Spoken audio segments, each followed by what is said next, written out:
Africa, and a very warm welcome to you. I'm Jeannie D. Welcome indeed. Lovely to have you in the loft with us. I'm Bonnie Booley. Today is an inspirational Tuesday. Absolutely. And today we're talking the cosmos. Now, recently NASA discovered evidence of water on Mars, and since then, our little red neighbour has become the hot topic worldwide. I know. I just am amazed that they've only just discovered water and that, you know, America hasn't said, actually, we know that aliens do exist. So we're also going to be chatting to this incredible woman who's a quantum biologist, and she's actually one of the candidates who's been shortlisted to go on the Mars One project, which will be the first man mission to Mars. A one-way mission to Mars. Exactly. So we're going to be chatting to her to find out exactly what it entails. But wow. Danilo is in the kitchen playing on his phone. Our little alien. What are you doing? I'm not playing just yet. I have not been. If you guys are one of our friends on Periscope, you would have seen that before the show we showed you some behind-the-scenes action. And during the show today, we'll be broadcasting live. So during the ad breaks, you can get some behind-the-scenes action. But I'm not playing just yet. And our guest in the studio today, Kamini Pather, as well as Dylan. It's cool to have both of you guys with us today. You're a really funny man. I try. You try your best, and you made a living out of it, which rocks. I am, yeah. Is Mom proud? I mean, yeah. And obviously, Kamini, we're very excited to have you in the loft with us today. Gold Eats World has done so well. Everyone's very excited about it. I'm sad you're not cooking with us today, though. Well, I'm going to show you a few things that I actually brought back. Ooh. I replaced clothing with little food treasures, so... Exciting, exciting. So I know Claire Winstanley is going to be very excited about that because she loves everything food. And now, Claire, yesterday we made something delicious. Today we're moving on to the dessert sides of things. We're making my favorite because it's got no cake in it. It's mousse. I love it. Really? It's your favorite? Any type of mousse? Any mousse, it's because it's not that texture, that dry texture. I like mousse. What are you making? So we're making white chocolate two ways. So two different exciting ways white chocolate.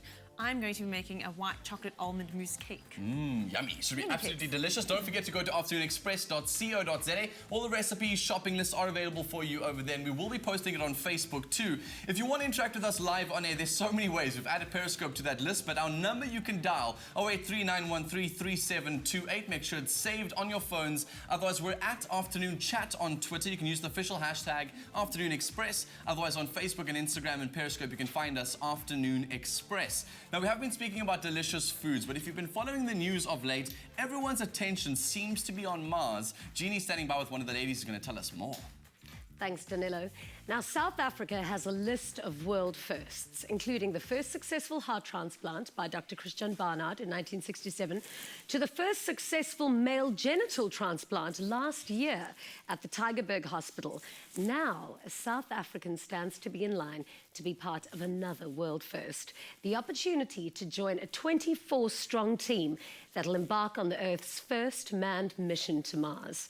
Joining us on the couch is quantum biologist Adriana Marais, who is one of the 100 remaining candidates from across the globe to be shortlisted for the Mars One project, which is essentially a one-way ticket to Mars. Welcome to Afternoon Express. Thanks for having me, Jeannie. Okay, I'm going to start from the middle and then go to the end and then go to the beginning, because what a fascinating story. Firstly, what is the Mars One project? So it's a non-governmental foundation which was established in 2011 by Dutch engineer entrepreneurs Bas Lansdorp and Arno Wilders.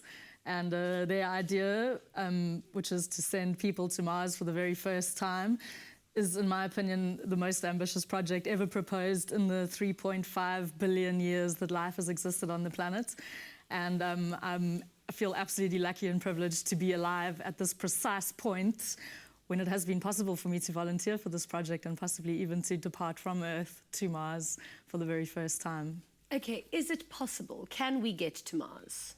Sure. So at the moment, we have a number of scientific endeavours going on Mars. The Curiosity and Opportunity rovers are actually roving as we speak, doing science in a fairly slow way because, of course, if anything goes wrong up there, there's no one there to fix this equipment, which costs billions of dollars to get there.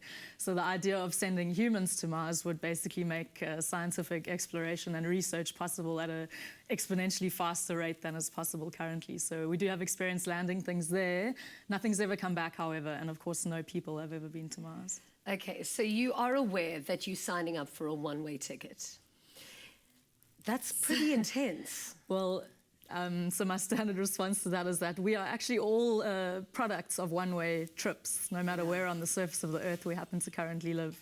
Okay. According to the fossil record, Homo sapiens emerged in Central Eastern Africa around 200,000 years ago. So whether it was your parents, whether it was you, whether it was your ancestors hundreds or thousands of years ago who made the journey on foot, on horseback, by kayak, by ship, by aeroplane, we've spread all over the planet. So You are amazing. I could just hug you. Okay, now that was the middle. Let's go to the beginning. You are a quantum biologist. What exactly is that?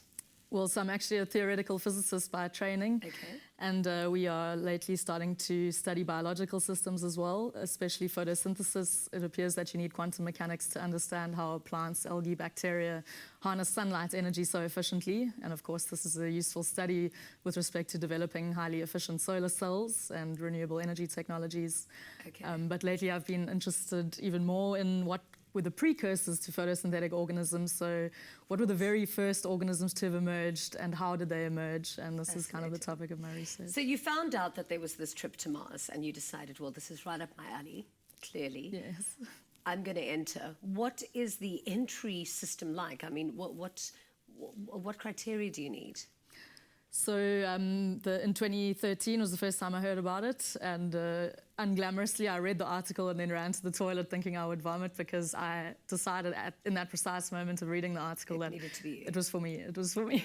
So obviously I was a bit worried, to say the least, about leaving Earth forever, but it never crossed my mind that I would not volunteer for this trip. It's voluntary. Okay.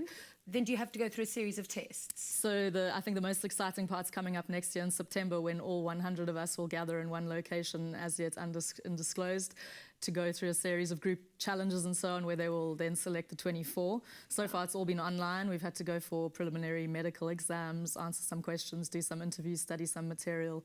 But I think the crunch and the exciting part will be next year in September, when they actually broadcast us being narrowed down to 24 as a result of performing tasks. But this isn't like Survivor. You're not going to some island. You're going to Mars. So you've got to actually be part of a team that is actually going to work the shuttle and the machine that you're going on, I suppose, for this journey. And you're obviously quite qualified for that. Why else do you think they would choose you? Well, besides the fact that I knew in my heart, with my whole body, so much that I felt nauseous that this was for me. I think under pressure, I perform well, so I actually become more focused, more determined, and more clear of thought under very extreme kind of situations and when I'm required to make decisions. I'm a researcher, so I think what would get me out of bed in the morning on Mars would be to do research, and I'm extremely excited to do research on Earth in case this doesn't happen, but of course on Mars, where I'll be one of the first minds to be asking questions that can only be answered from Mars for the very first time. Now, what are your expectations? What is life going to be like? Obviously, how long is the journey on the shuttle to Mars? And then once you're there, once you've landed, once you've gone home. So with currently existing technology, it'll take 7 months to get there. But I think in the next 10 years, we'll see huge developments in space travel technologies. And once we arrive, there will be a structure already prefabricated by robot kind of rovers. Basically, they'll inflate a tent-like structure which will be heated and pressurized and filled with breathable air. So on arrival, there will be some sort of house to come home to. And then after that, we'll start to expand the habitat. And for those who've watched The Martian, I think you'll know that growing the food that you will eat is an important part of the tasks that we'll have on arrival. So we'll have seeds with us, which we will immediately begin to plant in the greenhouse. I'm absolutely blown away. So you are going to start your own subsistence farm. Your own subsistence farm. This is better than Africa Burn. I mean, this is amazing. That's a good practice. Now, being on a shuttle for 7 months is quite intense. I mean, surely you've got to undergo quite a few mental preparations. I mean, what are your expectations or anticipations of that? So I think the other three, they'll choose 24, and those are broken down into 6 teams of 4. So the other 3 people in your team of 4 with whom you depart on the 7-month journey will obviously play a huge role. I think these 3 people will be replacements for your parents, brothers, sisters, friends, teachers, students, your everyone, basically. So the relationships in that team will be very important. I think your ability to encourage people and remain positive. And there are some comedians in the running, so I'm keen to have a doctor would be a good person to have around. Yes. Obviously, everybody's skills will be hugely important for the survival of everyone. So I think that bond between those 4 will be extremely important and will get you through. Yeah, absolutely. It's vital. Well, we've got a comedian on the show a little bit later, so that in case you don't get a comedian in Mars, you can just enjoy him while he's here. We're going to be chatting to you again a little bit later just to find out so much more. After the break, we're making white chocolate and almond butter mousse cakes, and we're back on the couch with scientist Adriana Marais. And if you want to see what we get up to during the commercial breaks, then get your phones out and follow us on Periscope right now. We'll show you a bit later.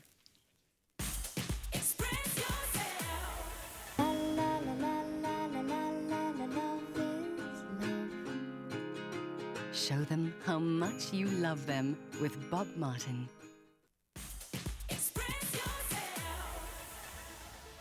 Welcome back to Afternoon Express, South Africa. So we all love Afternoon Express and love all the content that's on the show. But one of my favorite parts of the show, obviously, is when I get to spend some time in the kitchen making delicious dishes with Claire Winstanley. Now, today we're making a delicious, I said delicious about 10 times now, strawberry and almond mousse cakes, Yes, which sounds interesting. What are they? I was waiting for the get in the kitchen and cook with me part, because that's where we have the most fun in here. Okay, yeah, moving on. Okay. Yes, there's people saying they like our chemistry, so I'm trying to cut that off and be like, no. Okay, so first things first, almond. Beautiful nut butter from Woolworths. Delicious, Amazing. delicious. So you're going to add about 2 or 3 spoons of that into that bowl. This was a beautiful find that I found. Also pistachio nut butter, which was in south of Italy. Pistachio. Also that pistachio in Italian. Thank you. Pistachio, same thing. And what they basically do, can I use my finger to poke it in? I have washed my hands. What do you want to? Okay. Just scrape it off. And they used to make the one with pistachio, and it was actually so delicious. So any kind of nut butter is amazing. And it just... One scoop. No, let's go for 3 or 4. And then later we're going to top the little mousse cakes with nice freshly toasted almonds. So it's South gonna Africa, complement we just quickly deliciously. need to apologise for the frozen screen that we do have right on Afternoon Express. We're back, however, so if you do see it happening, don't stress. We're still live, and you guys clearly can't see me right now, so I'm coming to you from Mars. Oh, now apparently you guys can see me, so... Glad you can see this because I'm almost messed up the dish there, so I was hoping you wouldn't see something that the screen would be continue to say frozen. But we are still live with you, and thanks for joining us on Afternoon Express. Okay, so what we're just doing here is we're just loosening up the almond batter just because it is quite stiff. What are you So using here, by the way? Just some of the cream. Because we whipped up some cream. Just whipped up the cream. She We're just does it adding- like everyone knows, that just suddenly cream looks like that someday. Just whip that up and add it to the cream just so that we can loosen it up, like I said. And then this is going to be, so what we've done here is we've taken our egg yolks and sugar. We've just whipped that up a little bit just to make it a little bit more lighter and fluffier.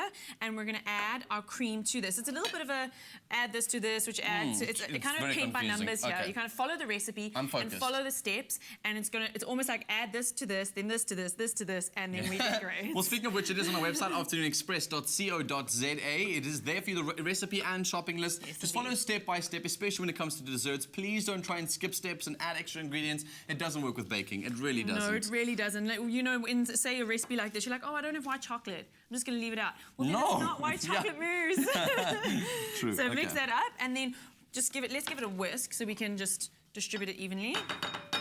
Let's just take Get that that off. off Oh, like yeah, you that. don't want to miss out on any of that And you butter. can just whisk that up there. So we're just mixing it up nice and evenly. I feel like you just wasted all the fluff of frothing the No, we haven't. Still cream. whisking, still adding air.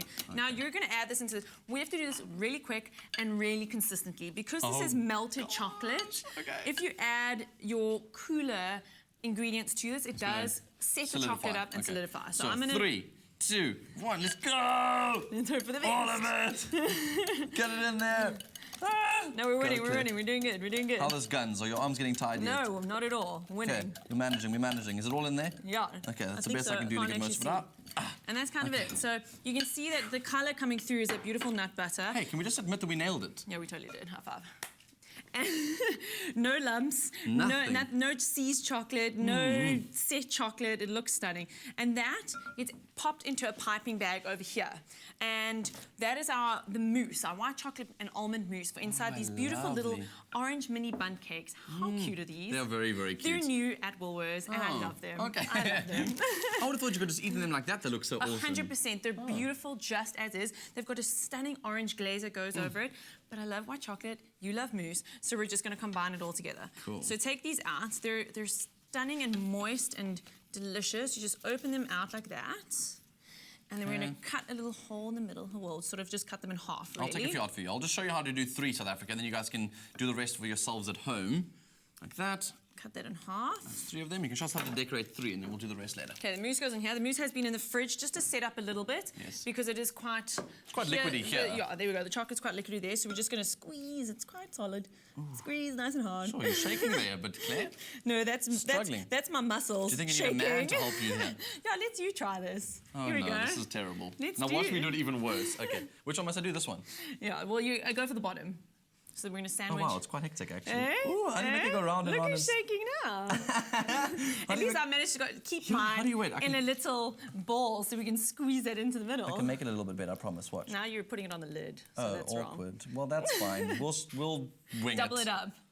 Okay, so Oh, that's... I see. Oh, wow. You That is see a what I mean? real mousse cake. That's a lot of mousse. That's not a mousse cake, that's a mousse cake. Okay, I'm going to swap over from you here again. And then we just drizzle these beautifully. Do you want to top that over there? And just a bit of a, you know what. And then, okay, drizzle that with honey. Forgot that one. Hold Yeah, on. you can do that one. Ooh, So I'm busy you can squeezing just out all of the- set this onto a nice wooden board or plate, and just it's going to look stunning. Just top that with a little bit of almonds, and that's really it. So I'm going to finish these up amazing. because And I those wanna eat them toasted all. almonds also are amazing because inside the mousse, obviously you guys have got the raw almond. Thus you're getting the real flavors of that toasty almond, which rocks. It's delicious. And Don't nutty. forget, again, this recipe, afternoonexpress.co.za. Go and find it, make it yourself. Later on, what are we making? I hear we're making also something delicious, desserty. Another white chocolate. Can't wait. In the meantime, though, the ladies are standing by on the couch. Thanks, Danilo. And of course, we are back on the couch with the amazing, amazing scientist who is heading to Mars, or potentially heading to Mars. Adriana, welcome back.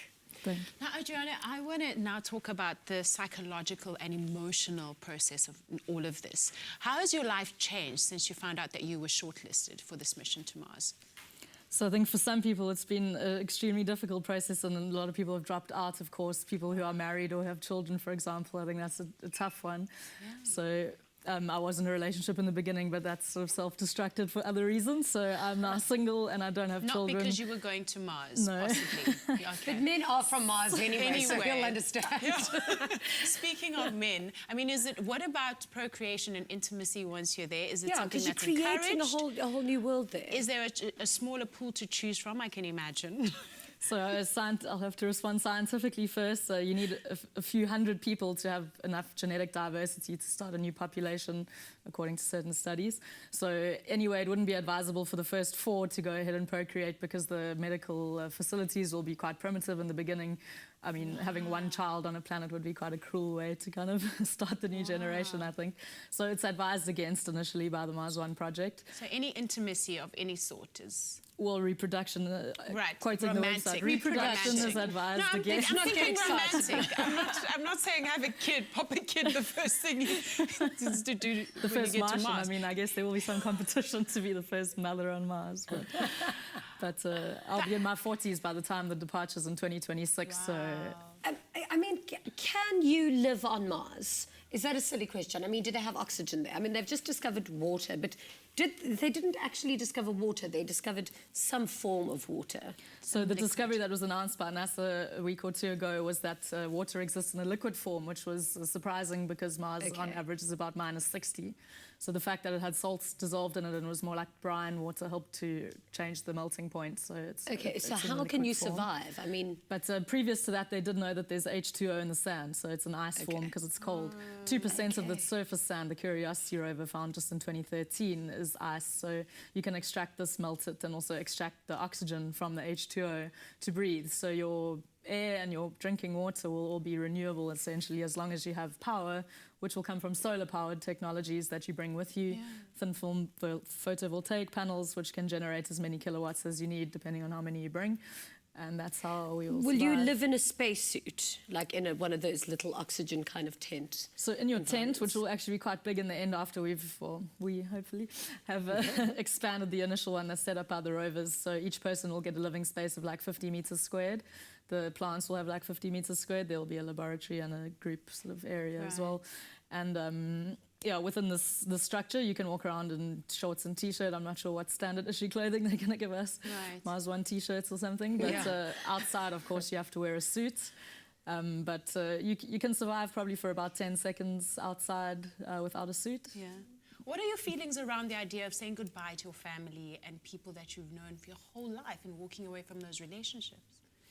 I mean, it's a terrifying thought, but my excitement and my desire to explore the unknown Far is outweighs what that. outweighs that, yeah. And I wouldn't be saying goodbye, the last hugs would be given, but there will be satellites installed prior to our arrival on Mars, so communication will certainly be up and running before and throughout the settlement's creation.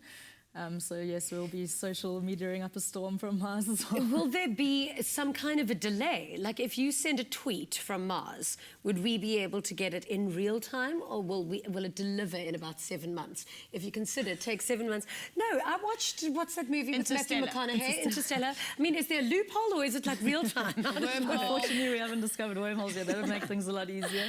But even light, which travels fast, takes a few minutes to travel from Mars to Earth, so between 3 and 21 minutes. As Earth and Mars go around the sun, they come closer and then move further apart. So 3 minutes in the best situation and 21 at the worst. So it would be like really bad Skype on steroids. You would have to upload video clips more than having a Yeah, conversation. YouTube. I'm following you on YouTube because I've got this feeling, I absolutely believe you are going to be selected. Yeah, I also think think you're the so. perfect candidate. I also feel like No, that. because you're the perfect candidate. You're beautiful, you're smart, and you know what's going on up there. It's not like I mean, because does everybody have a science background that has been put into the shortlist? Or are there other people? I know Dotson Krause, the Victoria's Secret model, was potentially going to be one of those. Everyone could do with the Victoria's Secret model on a mission to a foreign planet. Do you know anyone else who's been selected? Yes, so actually South Africa should be proud to have 5 candidates amongst the 100. Even though we're less than 0.01% of the world's population, we have 5% of the candidates. I've met 2 of them, and we're planning a kind of road trip next year, excitedly. Wow. So, we'll all meet then, hopefully. Well, one of the 5 lives in London currently. But And what do they do? Querbus from Pretoria's in business. Edwin, who's living in Limpopo, as far as I understand, is in the game ranging I industry. know Edwin. No, I'm kidding. And Devarshan's also studying physics at UKC. Oh, right. What kind of food are you taking on the trip? What form will it be in? What kind of a diet does it consist of? So the food we'll eat on the way there will be similar to the food that astronauts eat in the space station currently. And astronauts spend between 6 months and more recently a year in the space station, so we understand how this kind of journey on the way there will take place. The food that they're eating has improved significantly since the first people went into space. It's all vacuum packed, however. Exactly. But on arrival, we'll immediately start planting things. They've recently grown the first vegetables in the space station. So on Mars, there is gravity, so there's no reason why the plants shouldn't grow there too. Fresh salads will be a matter of weeks.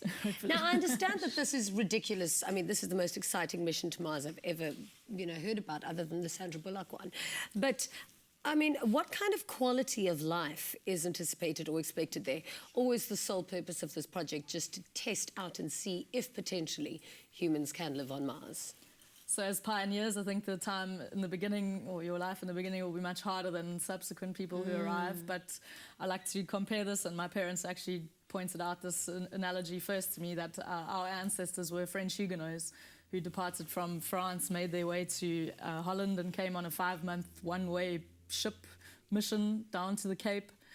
They on a one-way trip. They couldn't afford a return ticket. They packed up and said goodbye to everybody they knew. They brought 3 brothers and their wives, came down to the Cape, and they were given land where there was very little infrastructure, and they had to survive, and some of them did. And I'm now the 11th generation proudly South African, so I imagine in thousands of years' time there may be human Martians talking about that perilous journey that their ancestors made from Earth in the early 21st century. So you come from a lineage of discoverers. It must be in my blood, the wine as well, I think. Yeah, I really hope our generation gets to see what happens on Mars. Yeah, all the best with your mission. Well done. I really believe you'll be chosen. But, the future isn't so far away. Look what we're doing immediately, imminently. I mean, look at Periscope. What's it called? Periscope. Legitimately, Yeah, that's also like I'm amazing. showing What's you going guys on, the rest of the Danilo? world. This is like a new social media site. So talking about what you guys can do to see what's going on Mars, what about introducing Periscope to your Mars missions? You guys can check out what's happening live right while they're there, and it saves that video, and you can record it, save it, put it somewhere like YouTube YouTube and load that over there. So what we are doing right now, South Africa, is when we're going to the short commercial break, we will be continuing live with our Periscope broadcast. So I'm going to introduce you to some of our guests behind the scenes, asking some particularly hard questions, and you guys can get involved with the discussion simply by joining us on Periscope. Download the app from your app store somewhere, whether you're on the Google Play Store, whether you're on sort of Android or Apple, whatever it might be. Make sure you do go download the app and go and sign in. Follow Afternoon Express. Otherwise, go into our Twitter account. The link is there to our live Periscope account. The minute you click, you want to join the broadcast, it'll ask you to sign up or sign in. It's as simple as that. Join the broadcast and you'll get some behind-the-scenes action right here from Afternoon Express, courtesy of Periscope. After the break, more action on Afternoon Express. Sustainable fishing that leaves fish for the future. Are you with us?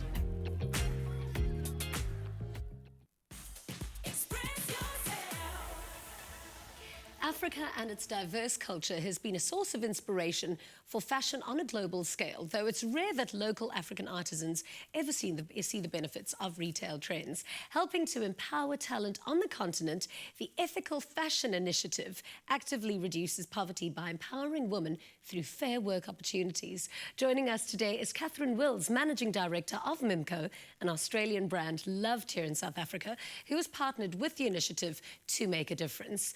Hi, welcome to Afternoon Express. Thank you, Jean. Firstly, why did you decide to partner with Trade Centre on this ethical fashion initiative? Yeah, I guess I really like slow fashion. I like anything that's going to take some time to develop and nurture. I loved the idea of marginalised communities being given a trade so they can actually raise themselves up out of poverty. So it sort of ticked a few boxes from a brand perspective. How does this benefit the women from Kenya? Well, I mean, literally they are a manufacturing hub, so they are being paid for the work that they do to produce the products. So there is the hub that is sewing all the pieces, there's a separate manufacturing area that's doing all the printing, and then there's the Maasai women that are doing all the beading for the pieces. So it's quite a lot to come together. They're absolutely magnificent. Thank you. Where did the whole idea come from? For the pieces or for the collaboration? The pieces. Well, you know, I mean, every season we have a very rich narrative that goes into the collection, but everything has to go through the MIMCO design filter, I suppose, to have the product come to life. But in the instance of the EFI product, it was very important that we tapped into the aesthetic that was right for the local communities. So it wasn't just about saying, this is what we want, you know, beat it into exactly our patterns. We had to make sure that whilst it had to make sense for the MIMCO aesthetic, it also had to make sense for their aesthetic as well. So this year you've got 2 bags in the collection. We do. We've got a tote and a pouch. Okay, and describe them for me. They're cotton. They're a beautiful raw cotton, and then they've got sort of tones of honey, cognac, very neutral tones, printed patterns on various panels. We've got some fringing on them. We've got quite a boho season in our main range, so the EFI product talks back to the main range. And then there's a gorgeous panel of Maasai beading going on there as well. And then a raw leather handle, and then a tasseled little zip pull. So there's quite a lot of details on there. Why do you think a lot more people should do things like this? I think that I think fashion generally wants to be a part of something that makes a difference. I think everyone wants to work on something that's got a little bit of heart to it. I like working with manufacturers that I can talk to, see and actually build product together, and I think the fashion industry generally is working towards that. So it's not just fast, churn it out fodder. It's actually product and pieces that have got a heart to them, and I think that's important. I love that. Fashion certainly does have a heart at the moment. And yeah, I cannot wait to go and get my hands on one of those bags. The tote is amazing. The pouch, oh, can't wait to go shopping. If you too would like to support the talented Maasai women and MIMCO's partnership with the Ethical Fashion Initiative, purchase one of their gorgeous tribal beaded bags in store from mid-November. Now, on the 8th of October, Girl Eat World, a brand new travel and food show, debuted on SABC3. The show takes food fanatic Kamini Pather on a journey to discover the inside story of 10 international food destinations from the people who know them best, local food bloggers. Joining us in the loft is the star herself, Kamini Pather. Welcome, Kamini. Hey, Bonnie. Firstly, it's Kamini, like Kamini. harmony. Okay. But don't worry, everyone gets it wrong. Thank you so much. So, Girl Eat World is a food and travel adventure show that takes you all over the world, and it also incorporates making great relationships with bloggers.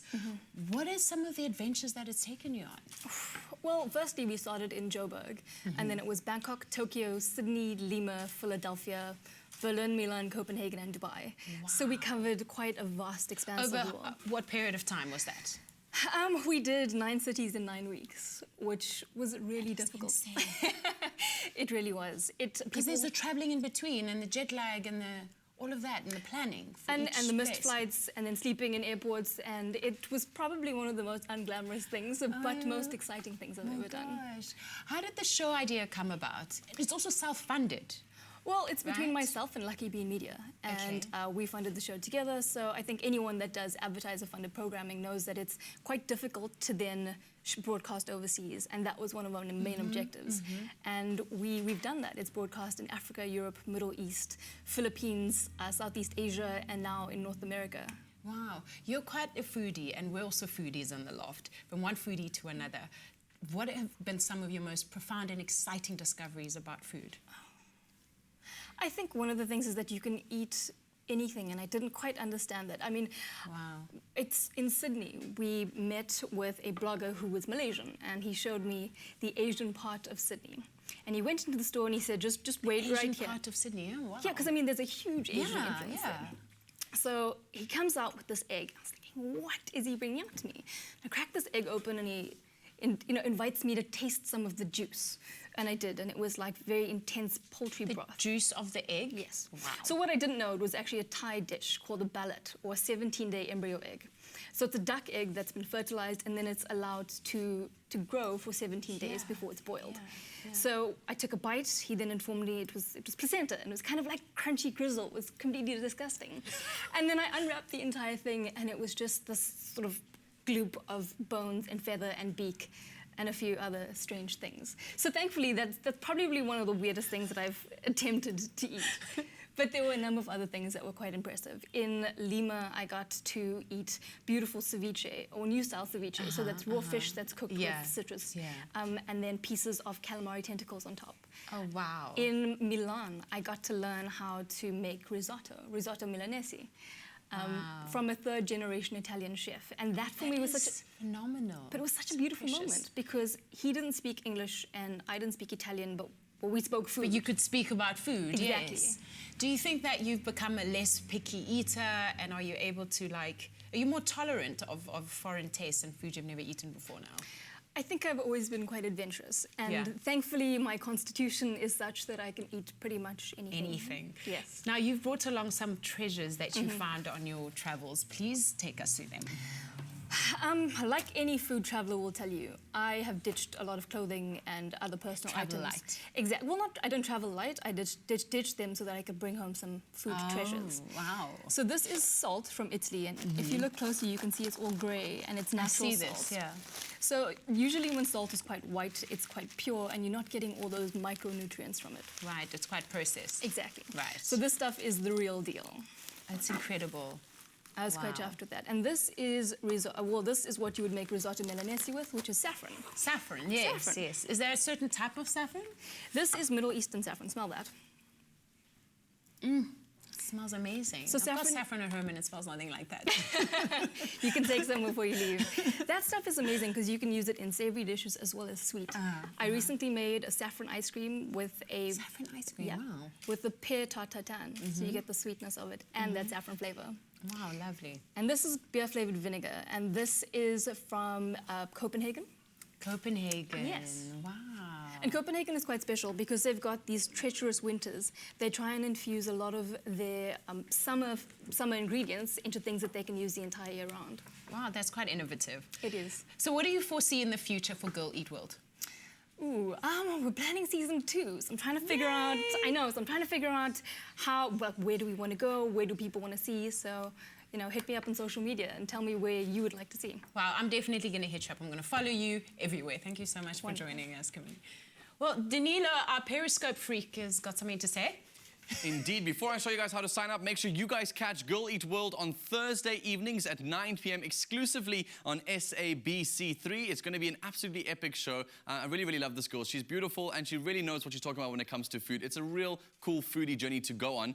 Now, I did mention we're on Periscope Live, so I don't know if you guys can see me and everybody else in the studio right here on Afternoon Express. All you have to do is go and find us on Twitter. There'll be a link to this live broadcast. There already are 34 people hearting and loving and sending comments and questions. It's a great platform to stream stream the show live. During the ad breaks, we'll be interviewing some of our cool guests that we've got in the loft with us today. Speaking of which, you go click that link, sign up to Periscope right now, and let's go see if we can chat to Kamini in this ad break. See you after this. Sustainable fishing that leaves fish for the future. Are you with us?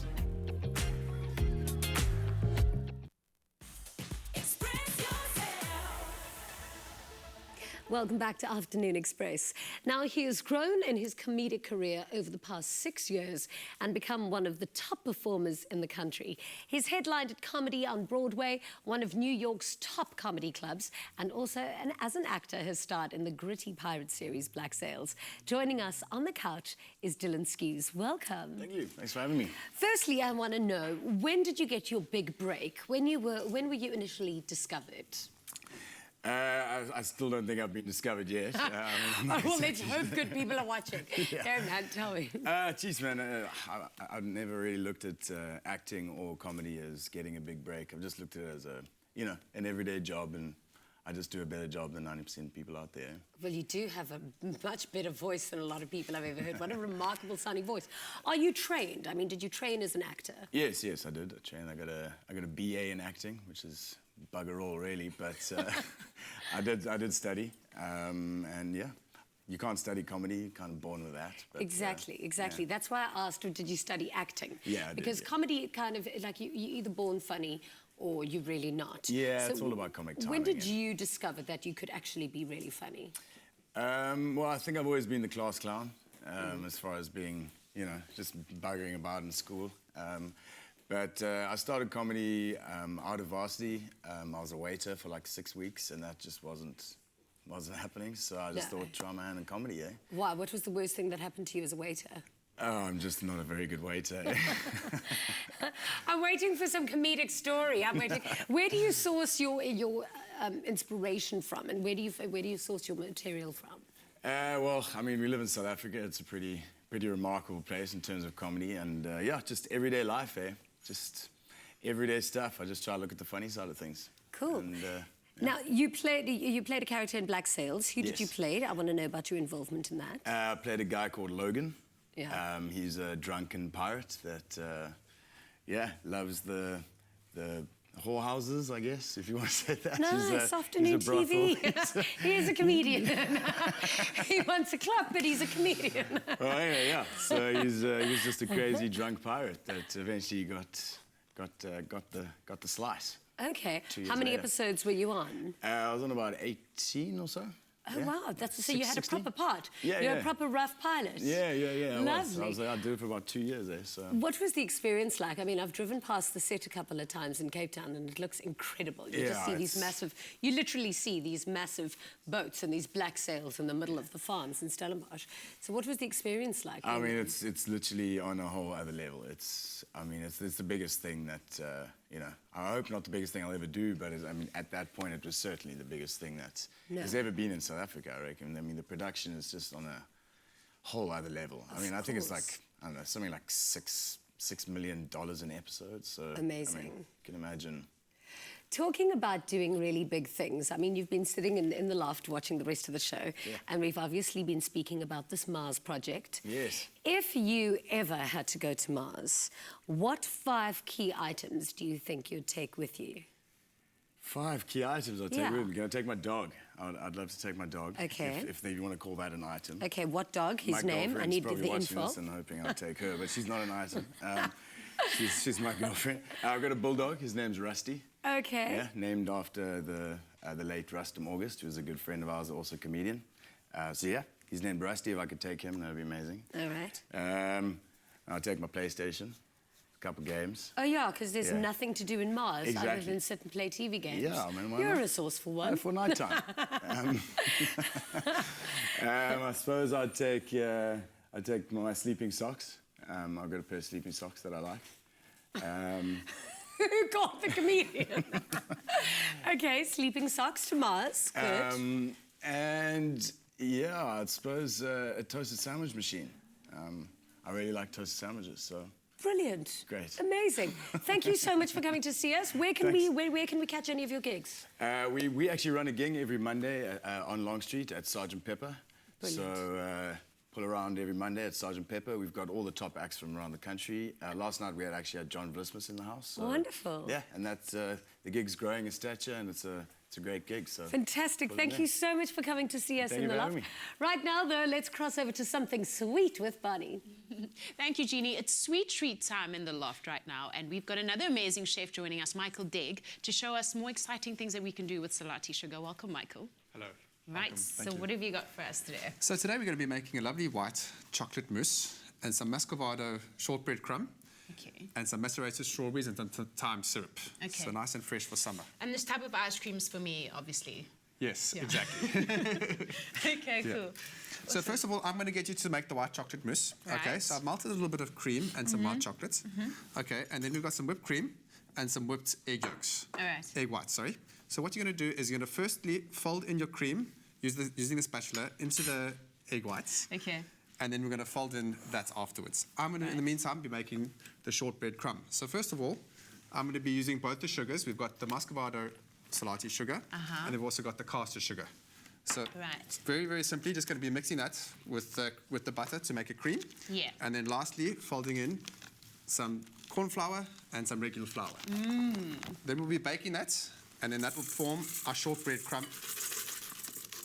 Okay. So just gently going to put this in there. Right.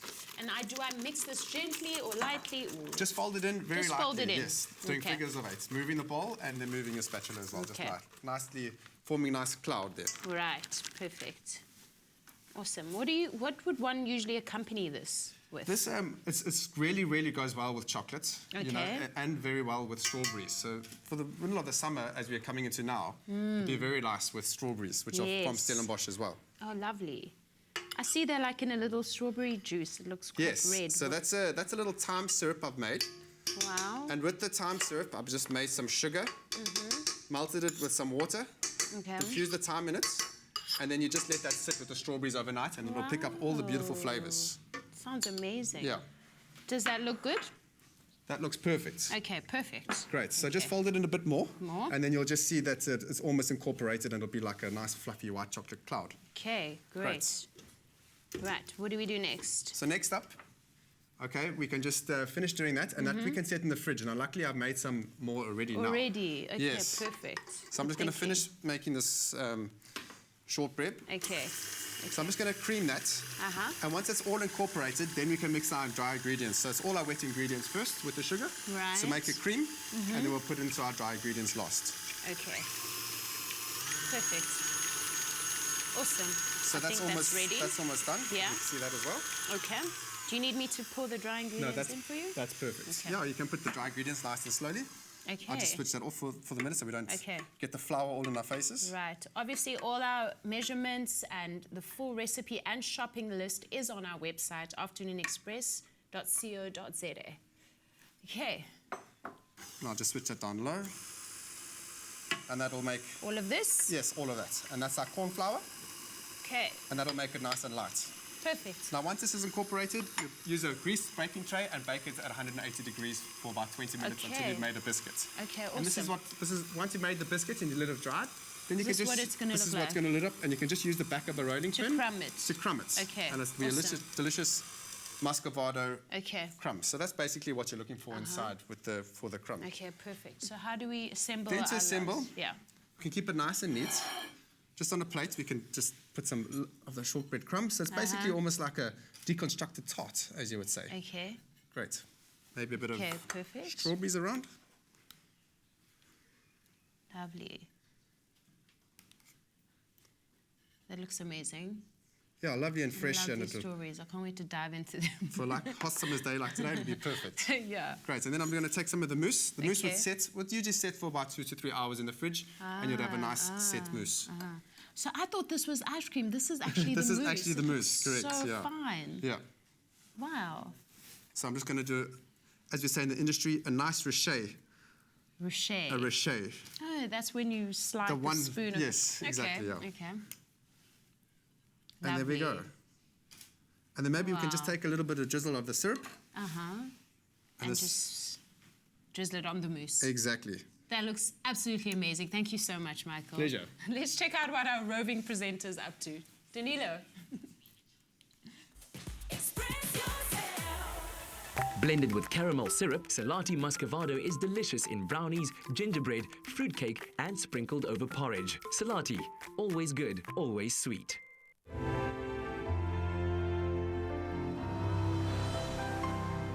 Fresh Pack. Goodness comes naturally.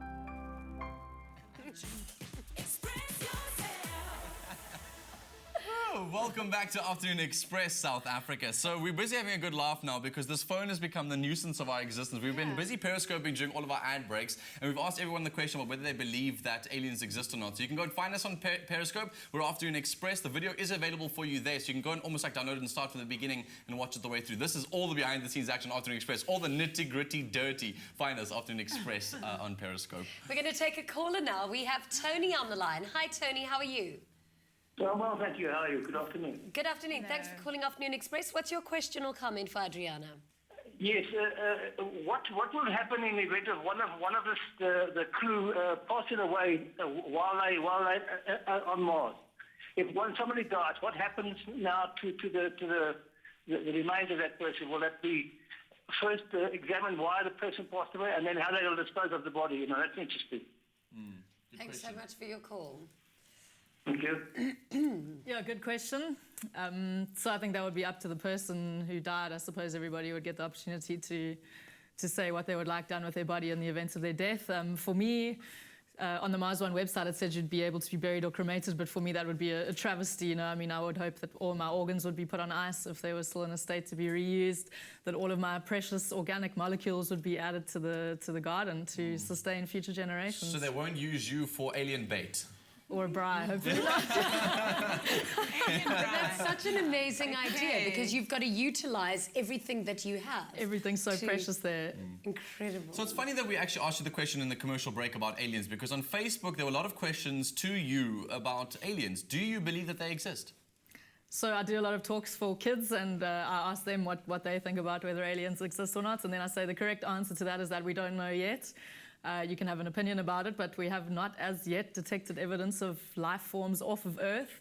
And I really hope that we'd make this kind of discovery in our lifetimes, because that would, for me, be one of the most profound discoveries possibly imaginable. I really hope they are. That we're not alone. You hope they're aliens? Totally. Make sure you join us again for Afternoon Express tomorrow. In the first 15 minutes, we share the inspiring story of opera singer Mteto Mapoi. And in the kitchen, we're making a lamb one-pot roast with buttery sumac potatoes. Delicious. Delicious. So thank you so much to our fantastic guests for coming through today. I mean, best wishes to you, Adriana. I really hope that we find out that you are going to Mars. Kamini, you're just going to be going all over the world again. And you're going to Long Street. Yes. We're staying right here nibbling on our delicious dishes if you guys want one. We'll see you same time, same place tomorrow, South Africa. Good night. Happy eating. Good night. Ciao. Would you like a little cake? Coming up tomorrow on Afternoon Express, two inspiring young South Africans, opera singer Mteto Mapoi and professional dancer Nati Sangweni, share their rags to riches stories. Nada. Feel Good production. Hi, YouTubers. Thank you so much for watching the show. Be sure to not miss another episode by clicking subscribe right over there. And we'll see you every day. Afternoon Express. Enjoy.